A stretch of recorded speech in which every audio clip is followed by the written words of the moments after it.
आज मैं आप लोगों को बालकांड का चौथा सर्ग सुनाती हूँ, जिसमें महर्षि वाल्मीकि का 24,000 श्लोकों से युक्त रामायण काव्य का निर्माण करके उसे लवकुश को पढ़ाना, मुनि मंडली में रामायण गान करके लव और कुश का प्रशंसित होना तथा अयोध्या में श्री राम द्वारा सम्मानित हो उन दोनों को राम दरबार में रामायण गान सुनाना है।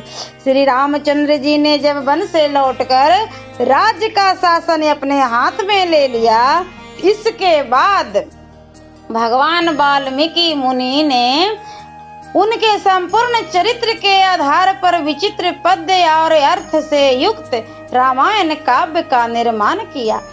इसमें महर्षि ने 24,000 श्लोक, 500 सर्ग तथा उत्तर सहित 7 कांडों का प्रतिपादन किया। भविष्य तथा उत्तर कांड सहित समस्त रामायण पूर्ण कर लेने के पश्चात सामर्थ्यशाली महाज्ञानी महर्षि ने सोचा कि कौन ऐसा शक्तिशाली पुरुष होगा जो इस महाकाव्य को पढ़कर जन समुदाय में सुना सके। शुद्ध अंतःकरण वाले उन महर्षि के इस प्रकार विचार करते ही मुनि वेश में रहने वाले कुमार लव और कुश ने आकर उनके चरणों में प्रणाम किया। राजकुमार लव कुश दोनों भाई धर्म के ज्ञाता और यशस्वी थे। उनका स्वर बड़ा ही मधुर था और वे मुनियों के आश्रम पर ही रहते थे। उनकी धारणा शक्ति अद्भुत थी और वे दोनों ही वेदों में पारंगत हो चुके थे। भगवान वाल्मीकि ने उनकी ओर देखा और उन्हें सुयोग समझकर उत्तम व्रत का पालन करने वाले उन महर्षि ने वेदार्थ का विस्तार के साथ ज्ञान कराने के लिए उन्हें सीता के चरित्र से युक्त संपूर्ण रामायण नामक महाकाव्य का, जिसका दूसरा नाम पौलस्त्य बद्ध अथवा दशानन बद्ध था, अध्ययन कराया। वह महाकाव्य पढ़ने और गाने में भी मधुर, द्रुत, मध्य और विलंबित इन तीनों गतियों से अन्वित षड्ज आदि 7 स्वरों से युक्त वीणा बजाकर स्वर और ताल के साथ गाने योग्य तथा श्रृंगार, करुण, हास्य, रौद्र, भयानक तथा वीर आदि सभी रसों से अनुप्राणित है। दोनों भाई कुश और लव उस महाकाव्य को पढ़कर उसका गान करने लगे। वे दोनों भाई गांधर्व विद्या यानी संगीत शास्त्र के तत्वज्ञ, स्थान और मूर्छना के जानकर मधुर स्वर में संपन्न तथा गंधर्वों के समान मनोहर रूप वाले थे।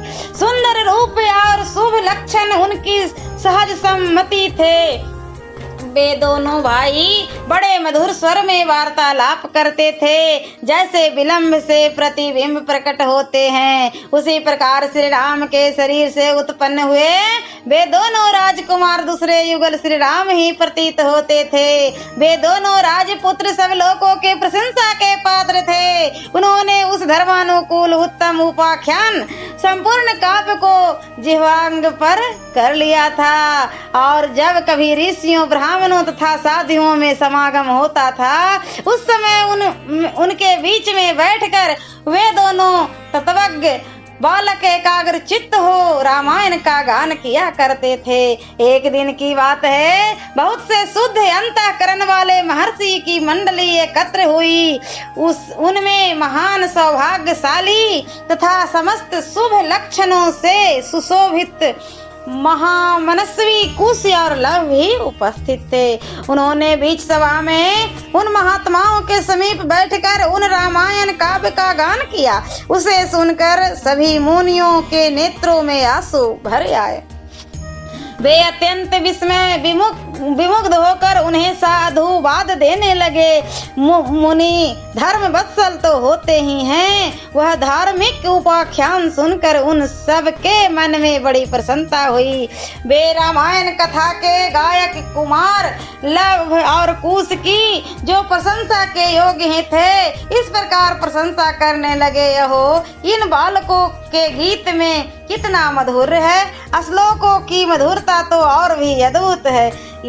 यद्यपि इस काव्य में वर्णित घटना बहुत दिनों पहले हो चुकी है, तो भी इन दोनों बालकों ने इन सभा में प्रवेश करके एक साथ ऐसे सुंदर भाव में स्वर संपन्न राग युक्त मधुर गान किया है कि वे पहले की घटनाएं भी प्रत्यक्ष सी दिखाई देने लगती है, मानो अभी अभी आंखों के सामने घटित हो रही है।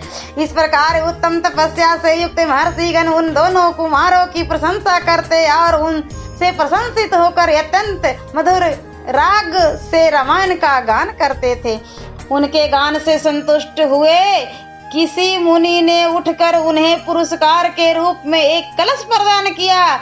किसी दूसरे महर्षि ने प्रसन्न होकर उन दोनों को बलकल वस्त्र दिया। किसी ने काला मिर्ग चर्म भेंट किया तो किसी ने यज्ञोपवीत, एक ने कमंडलू दिया तो दूसरे महामुनि ने मुंज की मेखला भेंट की, तीसरे ने आसन और चौथे ने कौपिन प्रदान किया। किसी अन्य मुनि ने हर्ष में भरकर उन दोनों बालकों के लिए कुठारी अर्पित किया।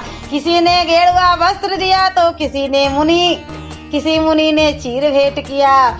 किसी दूसरे ने आनंद मग्न होकर जटा बांधने के लिए रस्सी दी तो किसी ने समिधा बांध कर लाने के लिए डोरी प्रदान की। एक ऋषि ने यज्ञ पात्र दिया तो दूसरे ने काष्ठ भर कर भार समर्पित किया। किसी ने गूलर की लकड़ी का बना हुआ पीढ़ा अर्पित किया। कुछ लोग उस समय आशीर्वाद देने लगे, बच्चों तुम दोनों का कल्याण हो। दूसरे महर्षि प्रसन्नता से बोल उठे, तुम्हारी आयु बढ़े।